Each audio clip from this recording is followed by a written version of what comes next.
De retour à Entre nous, exclusivement sur les ondes de TV Rogers. Avec nous, nous recevons la comédienne et auteure Sacha Dominique qui vient nous présenter la pièce de théâtre Le Lilas africain qui sera présentée à compter du 10 février dans le cadre du mois de l'histoire des Noirs. Et une belle pièce que tu as découvert comment, effectivement?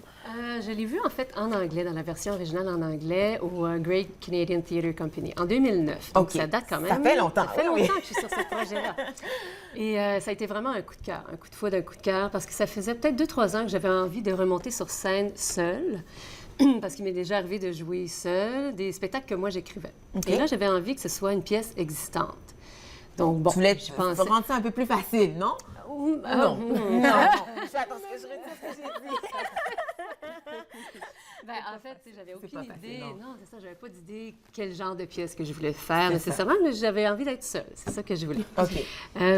Et là, j'ai entendu parler de ça, qu'il y avait cette pièce-là. C'est une femme seule qui joue 20 personnages. Alors, je me suis dit, waouh, ne reculant devant aucun défi. Ben non. Je vais au moins aller voir par curiosité. Ça se pourrait que ça m'intéresse pas, mais finalement, je suis allée.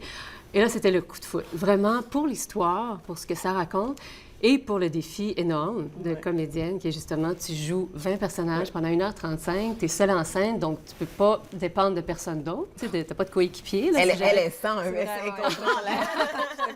C'est ça. Et c'est fascinant parce que tous les personnages ne sont que représentés par le corps et la voix. C'est pas des artifices d'un change de costume, de perruque, de quoi que ce soit. C'est vraiment un travail physique. Donc, on va te voir sur scène le 10 février. C'est vraiment être ça? Ça va être une scène... C'est juste toi? Il n'y a pas d'artifice? C'est juste moi, c'est ça. Il y a évidemment une scénographie, un décor, tout ça, mais il n'y a pas d'accessoires. Je manipule aucun accessoire.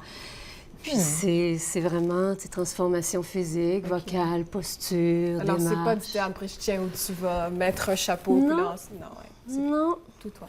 Oui, c'est tout moi. C'est cela. Et puis, tu dis un travail plus facile, mais en fait, la pièce n'existait pas en français. Seulement en langue originale anglaise. Donc, alors, tout adapté aussi. Oui, j'ai décidé de traduire, en fait. Finalement, tu l'as un peu écrit. Tu voulais pas écrire, mais finalement, tu l'as quand même Quand on pense à ça. Donc, le Lilas africain, c'est quoi l'histoire, là, exactement? En fait, ça se passe pendant l'apartheid. Donc, c'est vraiment dans les années 60-70, tout ça, où il y a le conflit racial le plus énorme qu'il y a pu avoir en Afrique du Sud. Oui, exactement. Et, tu sais, le régime en place, c'est toujours soit les Britanniques ou les Afrikaners, en fait. Donc, les Noirs sont plus au service, je dirais, à ce moment-là, des Blancs. Et c'est raconté par une petite fille blanche, une sud-africaine de descendance britannique, Elizabeth Grace.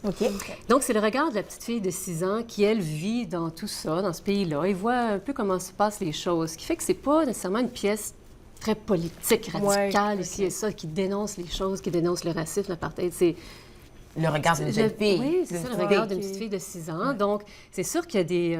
comment dire? Il y a des concepts sociopolitiques, tout ça, qui passent par son regard, par ce qu'elle dit, mais ça allège, je dirais, à ce moment-là, le gros drame ou le sérieux, si je pourrais dire, de l'histoire. Il y a beaucoup d'humour. Et ce qui est fascinant, c'est que la petite fille, on la voit évoluer jusqu'à devenir une maman. Donc, c'est un travail aussi de partir d'une petite fille de 6 ans, disons, pour le travail que j'ai à faire. Et à un moment donné, bien, elle est rendue adolescente. Et à un moment donné, elle est dans la vingtaine. Et à un moment donné, elle est une maman. Et avec tous les autres personnages autour, donc de sa famille aussi, il y a des personnages qui commencent plus jeunes et puis qui évoluent. Donc, je joue en fait de l'âge de 3 ans jusqu'à 82 ans. Wow. Des Noirs et des Blancs, des Sotos, des Zoulous, des Afrikaners, des Britanniques. C'est intéressant ce que tu dis parce que tu chantes aussi dans ces langues-là. Oui, exactement. On a décidé pour la traduction, je dis « on » parce que j'ai été chapeautée, disons, par un conseiller dramaturgique, Paul Lefebvre, qui a fait beaucoup de traductions. Et j'ai pu tester ma traduction. Il y a le Théâtre de la Vieille Dixette à Ottawa qui m'a pris sous son aile pour pouvoir m'aider à faire ce projet-là. Donc, on a fait 2 fois des genres de sessions laboratoires, traduction, mise en lecture devant des gens, juste pour un peu voir est-ce que ça se tient, ma traduction, est-ce qu'on suit bien l'histoire, tu sais. Et donc ça a été vraiment une belle étape, première étape de création.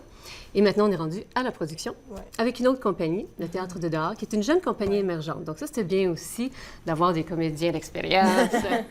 Mais quand même, toi, là, t'es pas n'importe qui, là, c'est ça? C'est ça. Donc, donc, au moment de la traduction, on trouvait ça plus respectueux de garder les langues d'origine pour les chansons, la prière et tout ça. Puis aussi parce que, tu sais, comment tu décides de traduire en français une chanson qui est écrite en soto ou en solo? Je veux dire, je sais pas vraiment. Tu sais, ça dénaturerait, je trouve, l'œuvre de départ. Et de toute façon, l'auteur, qui est une Britannique sud-africaine qui a vécu en Afrique du Sud, elle-même a laissé les chansons dans la langue d'origine, dans la version originale en anglais. Alors, il n'y avait pas lieu, selon moi, de traduire, d'inventer des mots qui n'ont pas vraiment de rapport. Oui, effectivement. Il nous reste 1 minute. Tu vas nous faire l'honneur de voir une avant-première d'un extrait. Oui, un petit extrait. Vas-y donc. Alors, il y a 3 personnages. Il y a Elisabeth, 6 ans. Il y a son chauffeur, Peter Mambadi. Et puis, il y a Zéphyr, qui est très, très vieux. OK.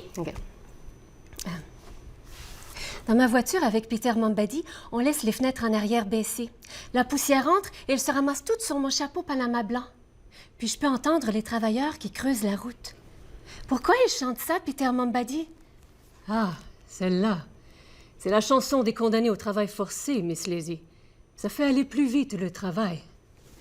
Ils creusent un derrière l'autre. Et ceux en arrière? Ah, ceux en arrière, Miss Lazy. Stimela si fumiro desia. Et après, ceux en avant? Chauchalosa. Et après, tout le monde ensemble? Chauchalosa.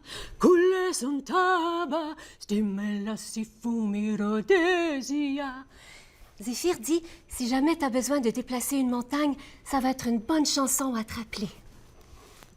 Voilà. Écoute, on va voir toute la pièce. On va bien sûr au studio Léonard Beaune sur la rue, au 135 rue Séraphin. La pièce va jouer du 10 au 13 février à 20h et le 14 février à 14h. Exactement. On a l'adresse courriel si on veut des billets pour réserver. Oui. Merci beaucoup, Sacha Dominique, ça me fait pour plaisir. ça. Donc, on vous encourage bien sûr à aller voir la pièce Le Lilas africain qui va commencer dès le 10 février. Nous, on fait une courte pause et au retour, nous parlons du nouveau programme Je cours, j'écrase. Vous écoutez Entre nous exclusivement sur les ondes de TV Rogers.